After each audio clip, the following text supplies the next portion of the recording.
গণ অভ্যুত্থানের মুখে পালিয়ে যাওয়া শেখ হাসিনার সাথে আওয়ামী লীগের ৪৫,০০০ নেতাকর্মী বিভিন্নভাবে ভারতে পালিয়ে গেছেন। তারা বর্তমানে নয়াদিল্লি ও কলকাতা সহ বিভিন্ন রাজ্যে অবস্থান করছেন, এমন তথ্য দিয়েছেন ভারতের দিল্লির প্রেস ক্লাব অব ইন্ডিয়ার সভাপতি গৌতম লাকড়ি। বিদেশি একটি গণমাধ্যমকে দেওয়া এক সাক্ষাৎকারে তিনি দাবি করেন, ভারতে আশ্রয় নেওয়া আওয়ামী লীগ নেতাকর্মীদের বেশিরভাগই কলকাতায় অবস্থান করছেন।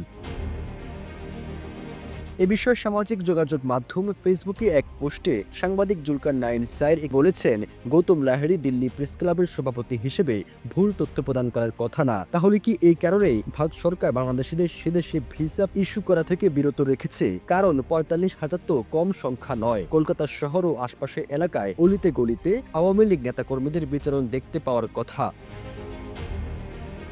দিল্লির সরকার কি তাদের সুরক্ষা দিতে চাইছে, নাকি বাংলাদেশিরা সেদেশে গিয়ে পলাতক আওয়ামী লীগের নেতাকর্মীদের দেখে যেন বাংলাদেশে জানাতে না পারে? নাকি বিজেপির সরকার তৃণমূল কংগ্রেসের দুঃখখ্যাত পশ্চিমবঙ্গে তাদের আধিপত্য বিস্তার করতে ইচ্ছাকৃতভাবে রাজ্যটির অর্থনীতি দুর্বল করছে? এমন প্রশ্ন ছুড়ে দেন তিনি।